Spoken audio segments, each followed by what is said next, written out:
Students, हम discuss करेंगे important news के बारे में। First news is regarding the India और यूएस के पर्सपेक्टिव से हैं। यूएस के प्रेसिडेंट के द्वारा इंडिया के जो प्रोडक्ट यूएस के वहाँ पे जाया करते हैं उस पर 25% का जो टैरिफ है उसको इम्पोज किया गया, और पेनल्टी भी आप देखिए कि आने वाले समय के अंदर लगाया जाएगा। उसका जो रेट है वो यहाँ पे नहीं बताया गया है।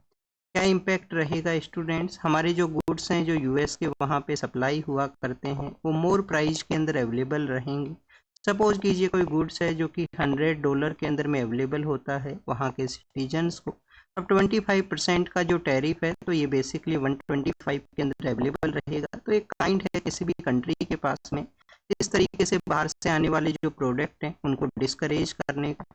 मोर प्राइस के अंदर अवेलेबल रहेगा तो पर्सनस के द्वारा लेस उसको परचेज है वो किया जाएगा।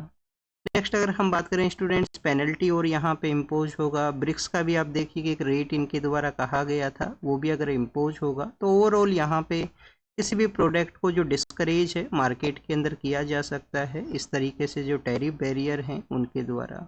आप देखिए कि कोई भी कंट्री के पास में दो तरीके के ऑप्शन अवेलेबल हुआ करते हैं। एक तो टैरिफ का ऑप्शन अवेलेबल है अपना डोमेस्टिक इंडस्ट्री को बचाने के लिए।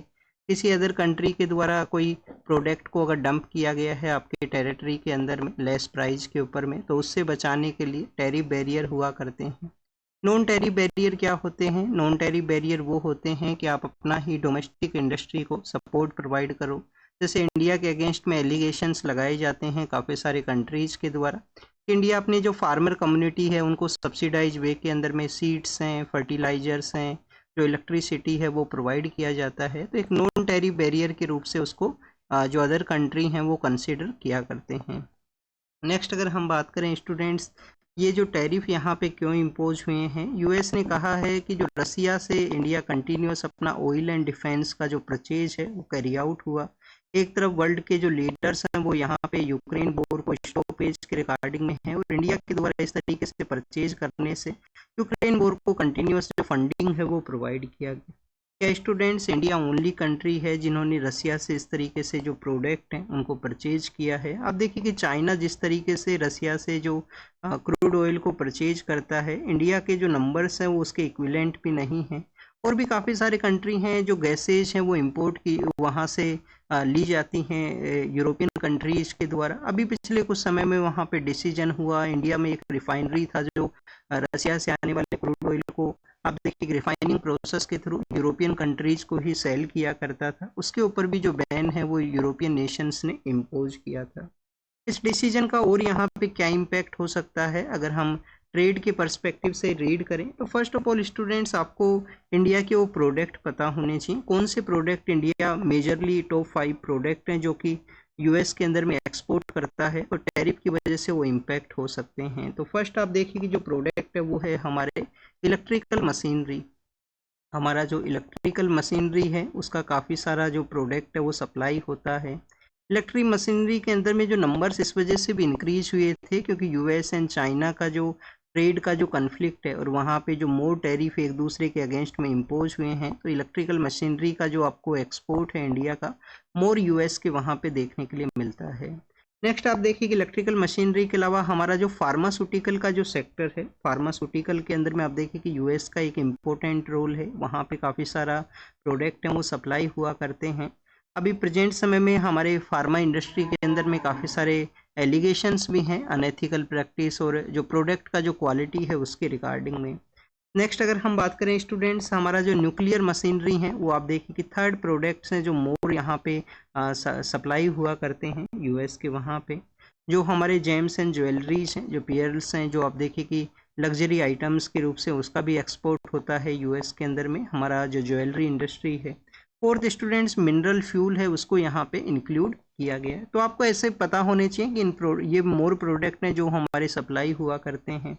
इम्पैक्ट आप देखिए कि अब कैसे कर सकता है, इम्पैक्ट यहाँ पे कर सकता है कि अदर जो कंट्रीज जिनके साथ में हमारा कंपटीशन है मोर एक्सपोर्ट को कैरी आउट करने का, तो इंडिया को आप देखिए कि डिसएडवांटेज का जो सिचुएशन है उसमें एक रख सकता है। इंडिया को एक डिसएडवांटेज का जो सिचुएशन है वो क्रिएट हो सकता है। और कंपेयर किससे कर रहे हैं हम, जो अदर कम्पिटिटिव कंट्रीज हैं, जो अदर वहाँ पे एक्सपोर्ट को कैरी आउट करते हैं यूएस के अंदर में, जो अदर कंट्रीज एक्सपोर्ट करते हैं उनके साथ में डिसएडवांटेज हो सकता है।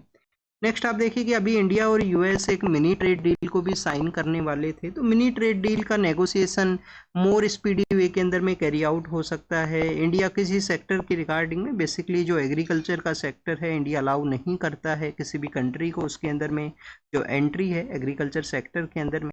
तो हो सकता है कि उसके रिगार्डिंग में कुछ डिस्कशन यहाँ पे हो सके, इंडिया अपना मोर प्रोडक्ट को सप्लाई करने के लिए कुछ वहाँ पे जो रिलैक्सेशन है वो प्रोवाइड करे, जो अर्लियर फेज के अंदर में ओपन नहीं होने वाले थे। तो स्टूडेंट्स एक यहाँ पे पॉसिबिलिटी ये बताया गया है। थर्ड आप देखिए कि चाइना के साथ में, जो चाइना और यूएस का जो ट्रेड का डिफरेंसेस थे, वहाँ पे ट्रेड की उनके वॉर का जो कंडीशन था, तो उसके अंदर में इंडिया को जो पोटेंशियल वहाँ पे एडवांटेज का जो कंडीशन बना था कि इंडिया अपने मोर प्रोडक्ट सप्लाई करेगा यूएस को अंदर में, तो उस जो पोटेंशियल प्रॉफिट का जो सिचुएशन था उसके अंदर भी लॉस हो सकता है। तो यहाँ पे 3 इन फैक्टर्स के बारे में डिस्कशन है वो किया गया।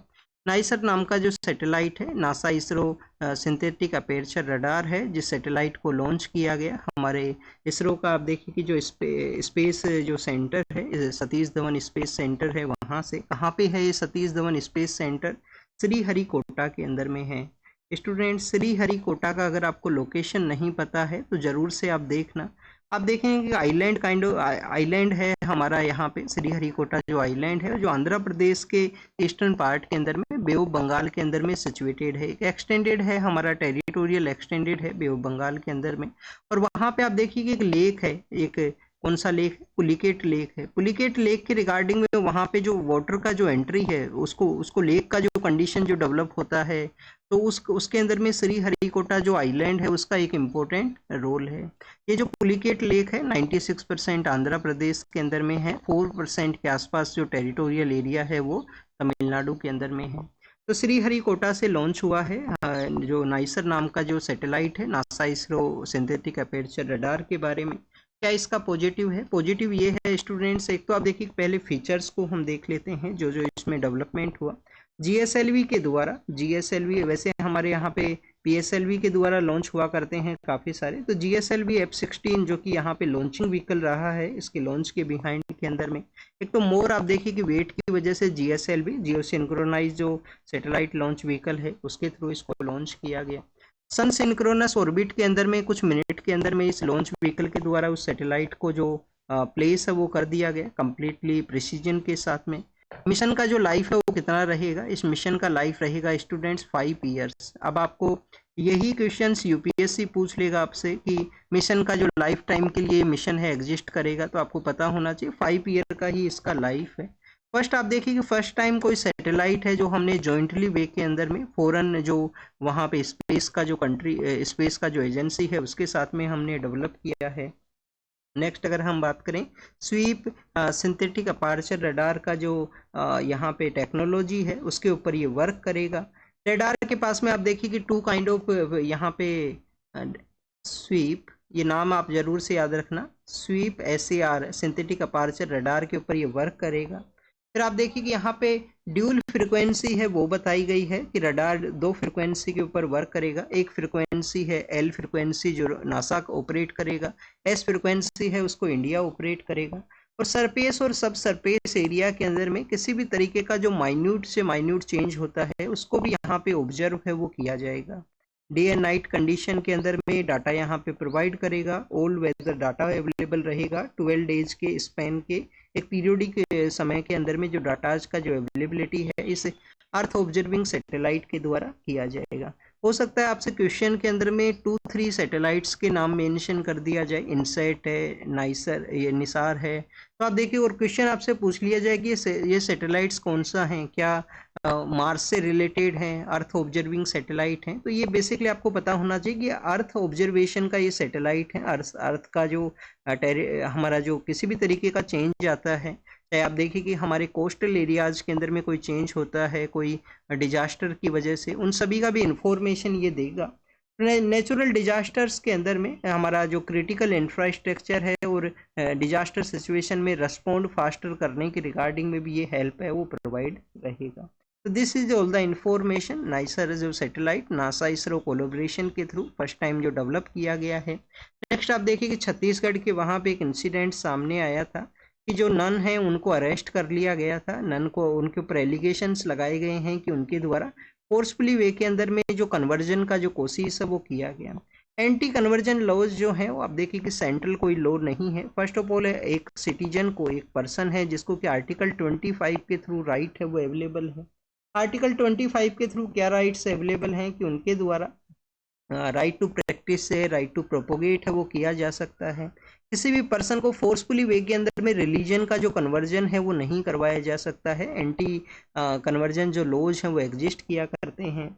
अभी आप देखिए कि हमारे यहाँ पे 25 ईयर्स भी कंप्लीट हुए हैं। नवंबर के समय में 26 ईयर्स कंप्लीट होंगे। कि ऑस्ट्रेलियन एक मिशन जो मिशनरी एक्टिविटीज़ के अंदर में एक ऑस्ट्रेलियन पर्सन था, उसका किस तरीके से जो इंसिडेंट सामने आया था 99 के समय में उड़ीसा के वहाँ पे, तो उस इंसिडेंट के भी आप देखिए कि 25 ईयर्स कंप्लीट हुए हैं। कैसे यहाँ पे जो कन्वर्जन के जो यहाँ पे एलिगेशंस के बेसिस पे जो मॉब के द्वारा जो वायलेंस किया जाता है।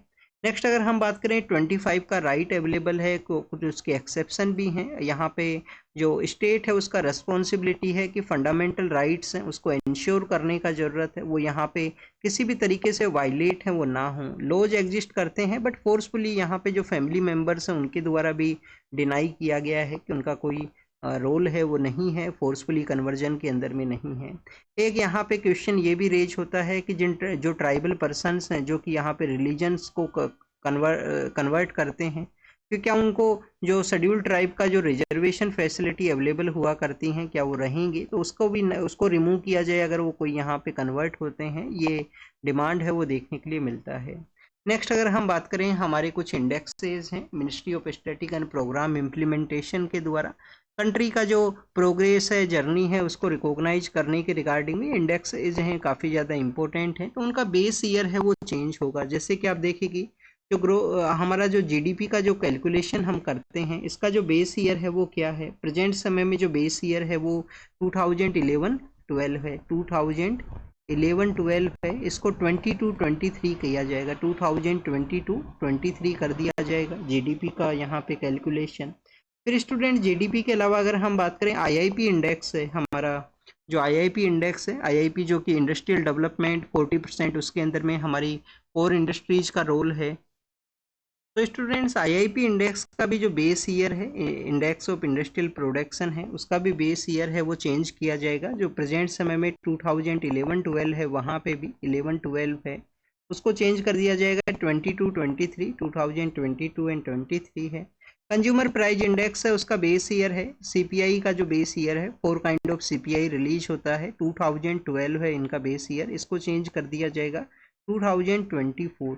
आने वाले ईयर के अंदर में ये चेंजेज होंगे। जिस समय जब नया डाटा रिलीज होगा तो उस समय इन बेस ईयर के बेसिस पे जो कैलकुलेशन है वो किया जाएगा। House hold consumption and expenditure का जो सर्वे है, house hold consumption and expenditure का जो सर्वे है, उसके अभी डाटाज रिलीज होते हैं 5 ईयर के बेसिस के ऊपर में। इसके जो डाटाज हैं 3 ईयर के बेसिस के ऊपर में रिलीज करवाए जाएंगे। जो प्रेजेंट समय में 5 ईयर का कॉन्सेप्ट है, तो जिससे कि मोर टाइमली मैनर के अंदर में जो डाटाज अवेलेबल रहें। पॉलिसी के अंदर में डाटा एनालिसिस मोर इम्पोर्टेंट है। आपको नया जो पॉलिसी का प्रोग्राम को इम्प्लीमेंट करना है उसके रिगार्डिंग में नए यहाँ पे 2 सर्वे भी किए जाएंगे। सर्वे के अंदर में बेटर वे में जो टूरिज्म है, बेटर वे के अंदर में जो एक्सपेंडिचर है उसको एनालाइज करने के रिगार्डिंग में। तो ये ministry of static and programme implementation के कुछ नए चेंजेस के बारे में है। क्वेश्चन आपके लिए ये है कि आप देखिए कि हम काफ़ी बार होलसेल प्राइस इंडेक्स के बारे में भी रीड करते हैं, उसके बेस ईयर का चेंज करने के बारे में एक कमेटी भी बनाया गया था कि उसका भी बेस ईयर चेंज हो। क्या स्टूडेंट जो होलसेल प्राइस इंडेक्स है, जिसके अंदर में क्या जो सर्विसेज का जो सेक्टर है हमारे कंट्री में, जो सर्विसेज हैं, सर्विसेज को क्या हम WPI के अंदर इंक्लूड किया करते हैं, ये आपको बताना है कमेंट सेक्शन के अंदर में। ये आपका होमवर्क है यहाँ पे। नेक्स्ट आप देखिए कि जो यहाँ पे द रेजिस्टेंस फ्रंट नाम का एक ऑर्गेनाइजेशन है जिन्होंने पहलगाम के अंदर में जो टेरर अटैक हुआ था उसका रेस्पॉन्सिबिलिटी लिया था इनिशियल फेज के अंदर में। लश्कर ए तैयबा नाम का जो टेरर ग्रुप है उसका ये प्रॉक्सी के रूप से काम करता है। इंडिया ने कंटिन्यूस हम अपना जो डेलीगेशन सेंड किया गया था अलग अलग कंट्रीज के अंदर में, तो इस टीआरएफ नाम का जो ऑर्गेनाइजेशन है उसके बारे में बताया गया कि लश्कर ए तैयबा का ये प्रॉक्सी है, कैसे उनके द्वारा रिस्पॉन्सिबिलिटी लिया गया, फोटोग्राफ्स रिलीज किए गए टीआरएफ के द्वारा। अब टीआरएफ को फिर स्टूडेंट्स फॉरेन टेररिस्ट ऑर्गेनाइजेशन के रूप से यूएस के द्वारा भी इसको as a terrorist organisation designate किया गया। इंडिया के लिए एक सक्सेस स्टोरी है यहाँ पे कि हमारा जो डेलीगेशन सेंड हुआ, चाहे वो किसी भी पॉलिटिकल पार्टी से है, एक तो ऑल पार्टी आप देखिए कि रिप्रेजेंटेशन को शो किया गया, इंडिया का जो यूनाइट स्टैंड है टेररिज्म के अगेंस्ट में उसको यहाँ पे शो किया गया। नेक्स्ट आप देखिए कि यूएस ने उस जो यहाँ पे इसको फॉरेन टेररिस्ट ऑर्गेनाइजेशन डेजिग्नेट किया, ये हमारा सक्सेसफुल स्टोरी रहा। नेक्स्ट आप देखिए कि यूनाइटेड नेशन सिक्योरिटी काउंसिल का जो यहाँ पे काउंटर टेरर कमेटी है उन्होंने भी जो टीआरएफ है उसको इंक्लूड किया है। तो आने वाले समय के अंदर में यहाँ पे पॉसिबिलिटी है कि जो कमेटी का जो कमेटी है यहाँ पे 1267 उसके थ्रू इसको ग्लोबल टेररिस्ट के रूप से सैंक्शन है वो कर दिया जाए इस ऑर्गेनाइजेशन को। बेनिफिट क्या रहेगा, इसको किसी तरीके का फंडिंग नहीं रहेगा। और आप देखिए कि ऐसे ऑर्गेनाइजेशंस है जिनका बैन होना वो जरूरी है, तो फंडिंग का जो मिसयूज है वो किया जाता है। जब भी कोई ग्रुप है वो यहाँ पे मर्ज होता है, उसका फंडिंग उसको जो मिलता है उसका मिसयूज टेररिज्म को फंड करने के रिगार्डिंग में, उसका इंफ्रास्ट्रक्चर को बूस्ट करने के रिगार्डिंग में। नेक्स्ट अगर हम बात करें सरदार उधम सिंह जी के बारे में है। सरदार उधम सिंह जी आप देखिए कि 30 जुलाई का वो समय है, 30 जुलाई 1940 के समय में इनको बेसिकली जो इनके द्वारा जिस एक इंग्लिश ऑफिशियल पर्सन है जिनको असैसिनेट कर दिया गया था उसके रिगार्डिंग में इनको हैंग किया गया था। तो इनका जो बेसिकली जो मरणोपरांत डे है जिसको हम ऑब्जर्व किया करते हैं, क्या इंपॉर्टेंट कंट्रीब्यूशन है उधम सिंह जी का। इम्पोर्टेंट कंट्रीब्यूशन ये है कि कुछ इम्पोर्टेंट हमारे जो रिवोल्यूशनरी ऑर्गेनाइजेशन थे उसके ये पार्ट रहे थे, जिसमें आप देखिए कि गदर पार्टी है उसको भी इनके द्वारा उसके अंदर भी पार्टिसिपेशन है वो किया गया। किसके अंदर में पार्टिसिपेशन किया गया स्टूडेंट्स, गदर पार्टी। किसने बनाया था गदर पार्टी, लाला हरदयाल के द्वारा क्या गदर पार्टी बना था या सोन सिंह भाकना के द्वारा। तो कुछ फाउंडिंग पर्सन हैं, लाला हरदयाल हैं, सोन सिंह भाकना हैं, करतार सिंह सराबा हैं, भाई परमानंदा हैं। ये कुछ इंपॉर्टेंट पर्सन हैं जिन्होंने गदर पार्टी के इस्टेब्लिशमेंट के अंदर में रोल था और ये फॉरेन के अंदर में बन रहे थे उस समय। ये जो हमारे आप देखिए कि जो रिवोल्यूशनरी ऑर्गेनाइजेशंस फॉरेन के अंदर में बन रहे थे और फॉरेन में बनने के बाद में उन्होंने कैसे वहाँ पे जो इंग्लिश अथॉरिटीज़ हैं उनके अगेंस्ट में अटैक करना है, कैसे वहाँ पे लोगों को जो फ्रीडम है उसको हम अचीव कर सकें। तो यहाँ पे ये रिवोल्यूशनरी हमारे जो ऑर्गेनाइजेशंस हैं उनके बारे में है, गदर पार्टी है। नेक्स्ट आप देखिए कि गदर पार्टी के अलावा इन्होंने HSRA जो हिंदुस्तान सोशलिस्ट रिपब्लिक एसोसिएशन है उसके भी ये पार्ट रहे थे। जो इनिशियल पार्ट के अंदर में HRA हुआ करती थी, फिर सोशलिज्म का एंगल उसमें ऐड हुआ तो एस को वहाँ पे इंक्लूड है वो किया गया।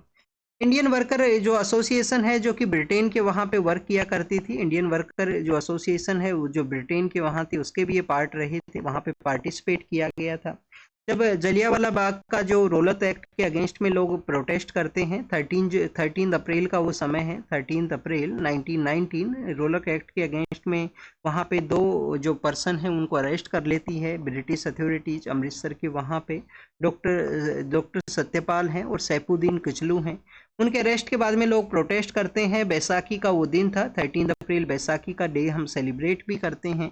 तो उस दौरान में आप देखिए कि जो जनरल डायर हैं उनके द्वारा फायरिंग कर दिया जाता है एग्जिट गेट्स के ऊपर में, काफ़ी सारे लोगों का डेथ होता है। सरदार उधम सिंह भी वहाँ पे ही प्रेजेंट थे उस समय के दौरान में।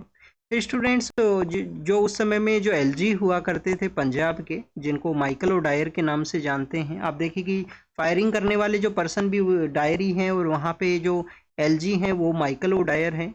तो माइकल ओ डायर को इनके द्वारा असैसिनेट किया गया था क्योंकि माइकल ओ डायर के द्वारा कंटिन्यूस अपने जो एक्शंस हैं उनको राइट बताया गया, उनको करेक्ट बताया गया कि एक्शंस हैं वो लिए हैं वो करेक्ट हैं अथॉरिटीज़ के द्वारा। नेक्स्ट अगर हम बात करें स्टूडेंट, जब इनके ट्रायल्स कंडक्ट होते हैं, जब सरदार उधम सिंह जी के ट्रायल्स कंडक्ट होते हैं तो इंडिया के अंदर में जो रिलीजियस यूनिटी के रिगार्डिंग में ये अपने जो नेम है वो डिफरेंट जो अलग अलग रिलीजन है उनसे अलग अलग पार्ट को इंक्लूड करते हैं। इनके द्वारा अपना जो नाम है वो बताया गया था राम मोहम्मद सिंह आज़ाद। इन्होंने अपना जो नाम है वो क्या बताया था, राम मोहम्मद सिंह आज़ाद। तो स्टूडेंट्स ये रिलीजियस यूनिटी के रिगार्डिंग में था इनका ये जो डिसीजन है कि इंडिया के अंदर में यूनिटी है वो रहे, किसी भी तरीके से जो कम्युनल वायलेंस है वो ना रहे, क्योंकि यूनिटी इम्पोर्टेंट था कंट्री के रिगार्डिंग में, फ्रीडम मूवमेंट के रिगार्डिंग में भी। नेक्स्ट अगर हम बात करें स्टूडेंट्स, गुजरात का जो अमरेली का जो पार्ट है, वेस्टर्न पार्ट ऑफ गुजरात के अंदर में है अमरेली। अभी हमें गुजरात के काफ़ी सारे डिस्ट्रिक्ट्स के बारे में रीड किया है। बनासकाठा के अंदर में हमने ट्राइबल कम्युनिटीज़ के आपसी जो इनफॉर्मल जो जुडिशियल जो प्रोसेस है उसके बारे में कुछ दिन पहले रीड किया था। अब अमरेली के अंदर में क्या है, अमरेली आप देखिए कि ये वो रीजन है जहाँ पे गिर का जो फॉरेस्ट एरिया है जो एग्जिस्ट किया करता है। तो लियोपार्ड्स का जो अटैक है वो हो सकता है, उसके रिगार्डिंग में जो हाउस होल्ड जो फैमिली मेम्बर्स हैं, जो यहाँ पे फार्मर्स हैं, उन्होंने इस तरीके से अपना जो हाउस है उसको डेवलप किया है।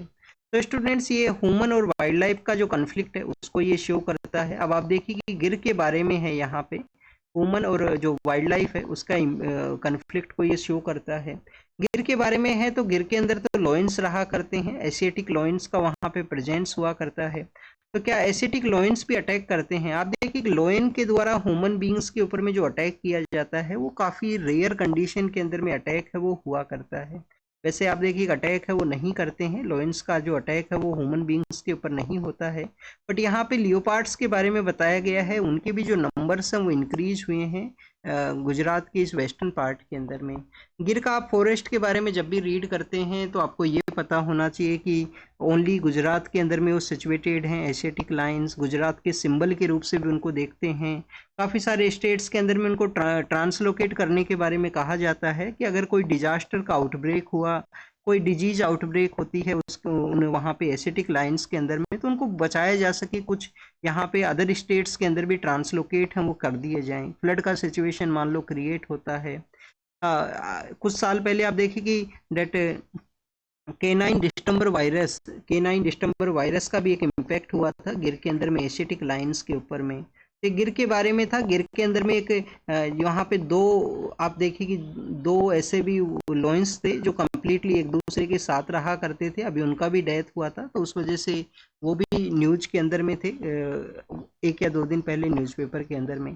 चेस के पर्सपेक्टिव से है, हमारे वुमेन चेस प्लेयर्स जिस तरीके से उनके द्वारा परफॉर्म किया गया यहाँ पे वर्ल्ड का जो चेस का जो प्लेटफॉर्म है उसके अंदर में अर्लियर फेज के अंदर में हमारे जो मैन कैटेगरी के अंदर ही परफॉर्मेंस इंप्रूव हुआ था। अब आप देखिए वुमेन कैटेगरी के अंदर भी इंप्रूव हुआ है। फाइनल के अंदर में दोनों जो प्लेयर कंटेस्ट कर रहे थे वो दोनों इंडियंस ही थे वहाँ पे। तो स्टूडेंट्स ये शो करता है कि चेस का जो इमरजेंस है वो हुआ है। पहले आप देखिए कि अर्लियर 20 या 30 ईयर बिफोर एक ही ग्रैंड मास्टर का जो टाइटल है एक ही पर्सन के पास में हुआ करता था, विश्वनाथन आनंद साहब हैं। फिर स्टूडेंट्स अभी प्रेजेंट समय में हमारे यहाँ पे जो ग्रैंड मास्टर्स का जो टाइटल है वो नंबर्स भी इंक्रीज हुए हैं। लोगों के अंदर में चेस का जो पॉपुलैरिटी है वो भी इंक्रीज हुआ है। इंडस वैली सिविलाइजेशन के समय आप देखिए कि चतुरंगा नाम का एक जो खेल है वो किया जाता था, जो कि चेस का वन काइंड ऑफ कॉपी के रूप से आपको देखने के लिए मिलता है। इंडस वैली सिविलाइजेशन का जो साइट है लोथल, वहाँ पे उसके एग्जाम्पल्स, उसके एविडेंस हैं वो मिले हैं। आने वाले समय के अंदर में चेस का जो रेगुलेटरी है फाइड नाम से जिसको हम जानते हैं, उसके उनके द्वारा इंडिया के अंदर में जो चेस का जो कप है उसको भी, वर्ल्ड कप है उसको भी ऑर्गेनाइज करवाया जाएगा। यूपीएससी ने 2023 के अंदर में इनसे 22-23 के समय इनके रिलेटेड क्वेश्चंस हैं वो पूछे हैं। तो आपको पता होना चाहिए जब कप के बारे में आए यहाँ पे कौन सा सिटी के अंदर में ऑर्गेनाइज होगा, क्या उसका वहाँ पे सिंबल रहेगा, तो उन सभी के बारे में आपको रीड करना है। 2006 के समय मुंबई के अंदर में ट्रेन्स में ब्लास्ट होते हैं, उनके कुछ पर्सन है जिनको कि अरेस्ट किया गया था एटीएस के द्वारा। वहाँ पे अब देखिए महाराष्ट्र का जो एंटी टेररिस्ट स्क्वाड है उनके द्वारा अरेस्ट किया गया स्टूडेंट्स। फिर उनके अगेंस्ट में जो केसेज हैं वो चलते हैं। फिर महाराष्ट्र का जो महाराष्ट्र का आप देखिए कि जो कंट्रोल करना है ऑर्गेनाइज क्राइम का जो एक्ट है, Maharashtra control of organise crime act है, उसका जो स्पेशल कोर्ट है उनके द्वारा बेसिकली जिन पर्सन्स को अरेस्ट किया गया था, एक पर्सन को तो एक्विटल कर दिया गया और बाकी पर्सन्स को जो पनिशमेंट है वो दिया गया। अब स्टूडेंट्स फिर वो जो केस है वो हाई कोर्ट के लिए जाता है। आप देखिए कि इस पर्सन को भी जो एक्विटल किया गया था वो 9 ईयर्स का गैप के अंदर में किया गया था। 9 ईयर्स का जो गैप है उसके अंदर में अब जिन 12 पर्सनस को बेसिकली अरेस्ट कर लिया गया था, उन सभी पर्सनस को जो पनिशमेंट दिया गया था उनको भी एक्विटल है वो हाई कोर्ट के द्वारा किया गया। अभी क्यों यहाँ पे हुआ, जो अक्यूज्ड पर्सन है वो फ्री सिचुएशन में आए। First of all student 2-3 areas के रिगार्डिंग में यहाँ पे डिस्कशन है। डिस्कशन ये है कि जो एक्चुअल जो यहाँ पे जिस तरीके से जो एविडेंस है, एविडेंस का एक काफ़ी बड़ा रोल होता है। एविडेंस का एक काफ़ी बड़ा रोल है। एविडेंस के अलावा स्टूडेंट्स जो आई विटनेस है उनका भी एक काफ़ी बड़ा रोल है। तो विटनेस प्रोटेक्शन स्कीम को बूस्ट करने का ज़रूरत है कि प्रॉपर विटनेस हैं जिनको कि हम ला सके, उनका प्रोटेक्शन भी हो सके जिससे कि वो किसी भी फियर के बेसिस पे वो सामने आए। एविडेंस का प्रोटेक्शन उनको किस तरीके से कलेक्ट करना है, किस तरीके से रखना है और फिर कोर्ट में कैसे प्रेजेंट करना है। पब्लिक प्रोसिक्यूटर्स जो होते हैं उनके साथ में भी एक प्रॉपर यहाँ पे कोलोब्रेशन का ज़रूरत है इन्वेस्टिगेशन एजेंसीज को। तो 3-4 एरियाज हैं जिसके रिगार्डिंग में यहाँ पे ध्यान देने का ज़रूरत है इस केस के रिगार्डिंग में भी। एनआईए आप देखिए कि जो नेशनल इन्वेस्टिगेशन एजेंसी है उसका जिस तरीके से कन्विक्शन रेट काफ़ी अच्छा है, तो इस तरीके से ऐसे स्पेशल एजेंसीज का रिक्वायरमेंट है स्टेट्स के अंदर में भी, जो ऐसे जो यहाँ पे टेरर क्राइम्स हैं उनको डील कर सके। उसके रिगार्डिंग में जो पर्सन है जिन्होंने क्राइम को कमिट किया है उनको जेल तक पहुंचा सके, उनको पनिश है वो करवाया जा सके। नेक्स्ट अगर हम बात करें स्टूडेंट पुलिस के ही बारे में है, स्टेट लिस्ट के अंदर में आता है police as a subject, state list में होता है। अब आप देखिए कि डीजीपी अपॉइंटमेंट के रिगार्डिंग में जो डायरेक्टर जनरल ऑफ पुलिस हुआ करते हैं उनके अपॉइंटमेंट के रिगार्डिंग में एक यहाँ पे जो सिंगल विंडो सिस्टम है वो दिया गया है सेंट्रल गवर्नमेंट के द्वारा। यूपीएससी ने आप देखिए कि एक प्रकाश सिंह केस है पुलिस रिफॉर्म्स के रिगार्डिंग, उसी के अंदर में ऑब्जर्व किया गया था यूपीएससी के द्वारा, सुप्रीम कोर्ट के द्वारा। यूपीएससी को आप यहाँ पे पैनल के जो 5 नेम्स है वो सेंड करोगे, 5 नेम्स आप सेंड करोगे डीजीपी अपॉइंटमेंट के रिगार्डिंग में। स्टेट गवर्नमेंट उनको इंटरव्यू है वो लिया जाएगा यूपीएससी के द्वारा और फिर यूपीएससी नेम सजेस्ट करेगा कि इन 3 पर्सनस के अंदर में से आप किसी भी पर्सन को डीजीपी है वो अपॉइंट कर सकते हो। स्टेट गवर्नमेंट इसका ऑब्जेक्शन क्यों करते हैं, स्टेट गवर्नमेंट इसके अगेंस्ट में कहा करते हैं। काफ़ी बार आप देखिए कि यहाँ पे ओरिजिनल डीजीपी को ना अपॉइंट करते हुए स्टेट गवर्नमेंट काफ़ी बार एक्टिंग डीजीपी को अपॉइंट करते हैं और उसी को ही फिर एक्सटेंशन है वो प्रोवाइड किया जाता है। स्टेट्स का ये बेसिकली स्टेप इस वजह से हुआ करता है कि जो पुलिस है वो स्टेट लिस्ट के अंदर में है, तो आप इस तरीके से सेंट्रल एजेंसीज के थ्रू उनके अंदर में जो इंटरवेन हुआ है वो उनके डोमेन के अंदर में एक काइंड ऑफ इंटरवेंशन है। इंडिया यूनाइटेड अरब अमीरात के बारे में है, डिफेंस के जो टाइज हैं उनको बूस्ट किया गया है बोथ कंट्रीज के द्वारा, तो उसके पर्सपेक्टिव से डिस्कशन था यहाँ पे। नेक्स्ट आप देखिए कि राज्यसभा के अंदर में ऑपरेशन सिंदूर का डिस्कशन है। हमारे जो प्राइम मिनिस्टर सर हैं उनके एब्सेंस के बारे में अपोजिशन ने इस टॉपिक को रेज किया है, तो उसी के बारे में यहाँ पे डिस्कस किया गया। अर्लियर फेज में लोकसभा में डिस्कशन हुआ था। नेक्स्ट अगर हम बात करें प्रेसिडेंट रूल के बारे में है, जो मणिपुर के अंदर इम्पोज हुआ था फरवरी के समय में, उसको जो एक्सटेंशन है वो प्रोवाइड किया गया है। तो आप देखिए कि समय एवरी 6 मंथ के बेसिस पे एक्सटेंशन है वो ग्रांट करना होता है प्रेसिडेंट रूल को।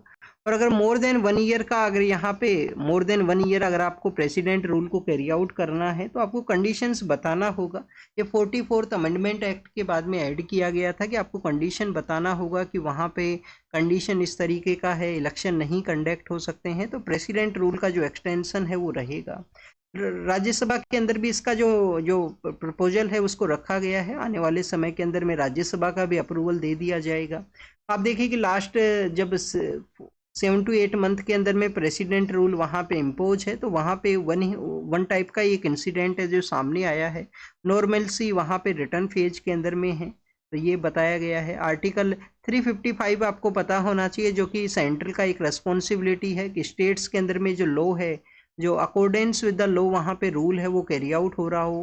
नहीं तो फिर आर्टिकल 356 के थ्रू जो प्रेसिडेंट रूल है, आर्टिकल 365 के थ्रू जो प्रेसिडेंट रूल के जो प्रोविजंस हैं उनको इम्प्लीमेंट किया जा सकता है। इटली के द्वारा रसिया के जो डिप्लोमेट है उनको सम्मन किया गया है। आप देखिए कि उनके जो डिफरेंसेज हैं उसके बारे में सम्मन है वो यहाँ पे हुआ है। डिप्लोमेट्स को सम्मन करना कंट्रीज का एक प्रोसेस होता है, अपना कोई ऑब्जेक्शन है वो भी बताया करते हैं। अहमदिया एक कम्युनिटी है जो कि माइनॉरिटी कम्युनिटी है। आप देखिए कि अहमदिया जो कम्युनिटी है उनके रिलीजियस प्लेस को डिस्ट्रॉय किया गया है पाकिस्तान के अंदर में। एग्जाम के लिए नहीं इम्पोर्टेंट है। बीएनपी नाम का जो पॉलिटिकल पार्टी है, जिन्होंने इलेक्शन में पार्टिसिपेट नहीं किया था पहले जब इलेक्शन कंडक्ट हुए थे, जब जो अदर पर्सन वहाँ पे पॉलिटिकल लीडर होते थे बांग्लादेश के अंदर में, उनका जो चेयरपर्सन है खालिदा जिया, उनके द्वारा कहा गया है कि वो जो इलेक्शंस में कंटेस्ट है वो करेंगे। तालिबान जो अफगानिस्तान के अंदर में जिनका रूल है, उनके द्वारा कहा गया है। नाइबर कंट्री ईरान और पाकिस्तान के द्वारा उनके जो पर्सन्स को जिस तरीके से सेंड किया गया है, मास लेवल के ऊपर एक्सप्लोजन हुआ है, उसका वो ऑब्जेक्शन है वो करते हैं। नेक्स्ट अगर हम बात करें स्टूडेंट, थाईलैंड और कंबोडिया के बारे में है। ट्रूस को यहाँ पे कंफर्म किया गया। यूएस के लीडर के द्वारा कहा गया है कि उनके द्वारा वहाँ पे भी जो ट्रूस है वो करवाया गया। थाईलैंड एंड कंबोडिया के अंदर में 800 किलोमीटर का उनका बॉर्डर है। किसी दो प्लेसेज ऐसे हैं जो रिलीजियस प्लेस हैं, उसके रिगार्डिंग में उनके ऑब्जेक्शन है कि ये हमारे कंट्रोल में है। अदर कंट्री के द्वारा क्लाइम किया जाता है कि वो हमारे कंट्रोल के अंदर में है। इजराइल और पैलेस्टाइन का जो 2 स्टेट सॉल्यूशन है उसके रिगार्डिंग में यहाँ पे डिस्कशन किया जाएगा। इंडिया, आप देखिए कि यूएन के प्लेटफॉर्म के ऊपर में इंडिया का ये स्टैंड है कि 2 स्टेट सॉल्यूशन को जो डिस्कस है वो किया जाए, प्रैक्टिकल स्टेप को फोकस करते हुए। गजा स्ट्रिप के अंदर में फिर से कुछ लोगों का डेथ हुआ है स्ट्राइक की वजह से। कंटिन्यूस वहाँ पे ह्यूमैनिटेरियन, आप देखिए कि वहाँ पे सिचुएशन है, ह्यूमैनिटेरियन क्राइसिस का सिचुएशन है।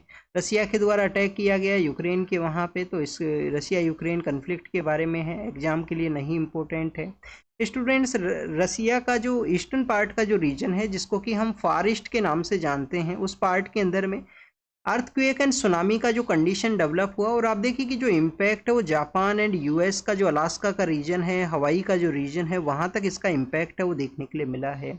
इन दोनों जो पार्ट हैं, यूएस का जो अलास्का का रीजन, रसिया का जो फार ईस्ट का रीजन, यहाँ पे इंटरनेशनल जो डेट लाइन है वो पास किया करती हैं। वो कैलकुलेशन प्रोसेस से हमारे जो जोग्राफर्स ने उसको वहाँ से पास करवाया है। एक तो आप देखिए कि कोई भी लैंड एरिया से नहीं पास करता है, इसी वजह से इसमें कुछ कुछ एरियाज में आपको बैंड मिलेगा, क्योंकि किसी एक एरिया को किसी एक कंट्री के अंदर में दो वहाँ पे जो डेट्स हैं वो ना होनी चाहिए।